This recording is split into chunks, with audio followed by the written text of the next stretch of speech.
Today I'm very happy to announce that YouTube ने हमारे channel को फाइनली ऑफिशियली प्रमोट करना स्टार्ट कर दिया है। ये एक बहुत बड़ा अचीवमेंट है मेरे लिए भी और मेरे पूरे तेजस्वी फैमिली के लिए भी। Thank you so much for your love and support and here we are back with our Bible story time series episode 3 and today we are going to know the story of the Tower of Babel.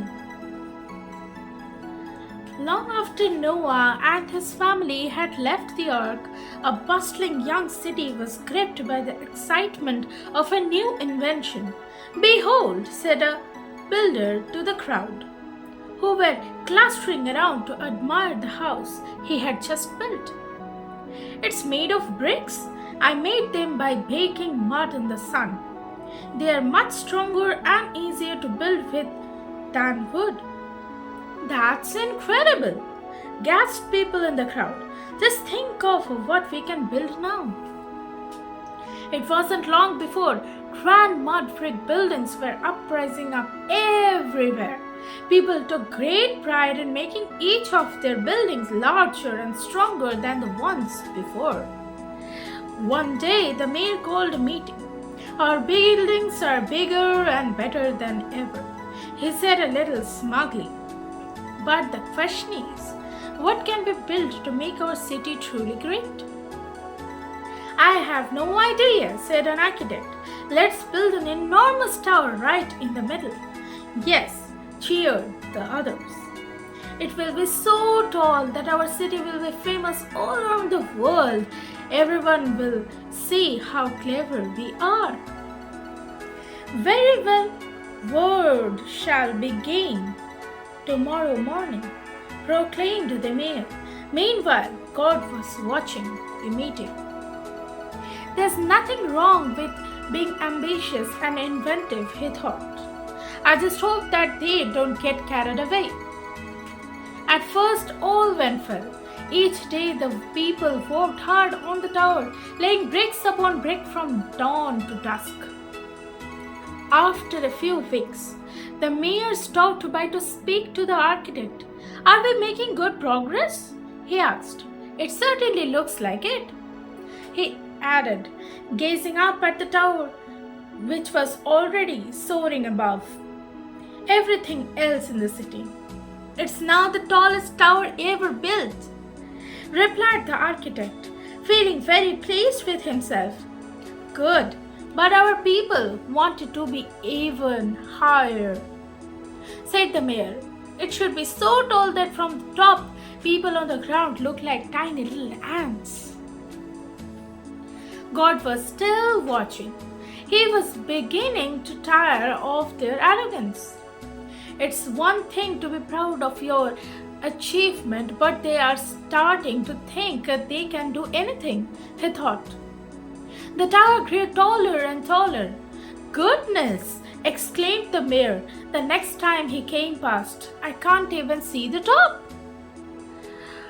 "Oh my God, and we haven't finished yet," boasted the architect. "Of course you haven't," said the mayor. "The people want it to be so tall that they can look down on the clouds, and don't forget, our people always get what they want." God, watching on from heaven, was losing patience.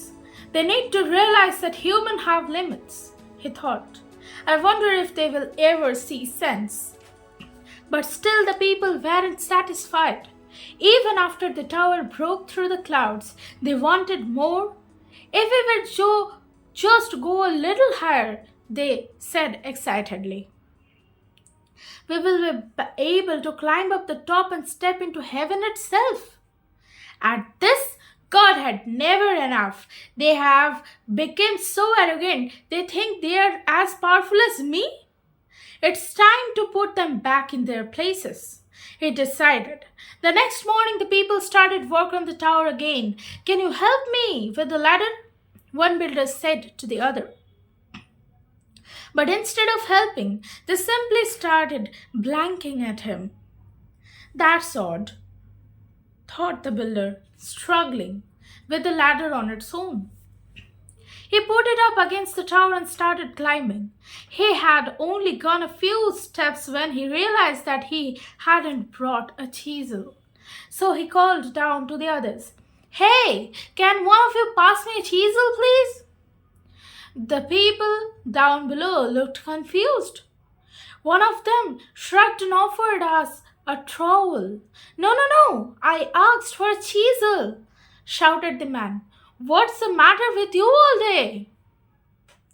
The people below opened their mouths to reply, but what came out took everyone by surprise. "Cosa vuol dire?" said one. "Channel me gad tegusen," said other. "Kota me alas," said the third. "Huh?" said the builder. "What's going on? Why are you all acting so weird and why are you all speaking so strangely?" But nobody could understand what he or anyone else was saying. Each people spoke, but it sounded like gibberish to everyone else.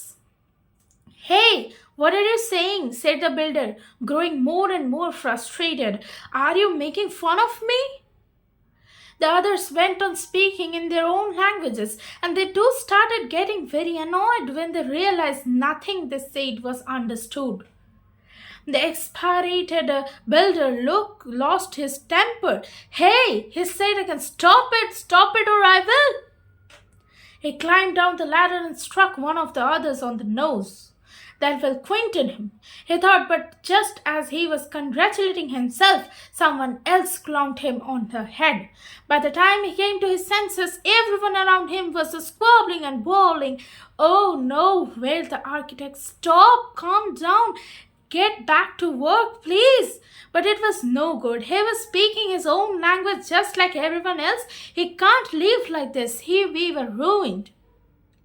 The city, the tower, everything is ruined," cried the mayor. And indeed it was.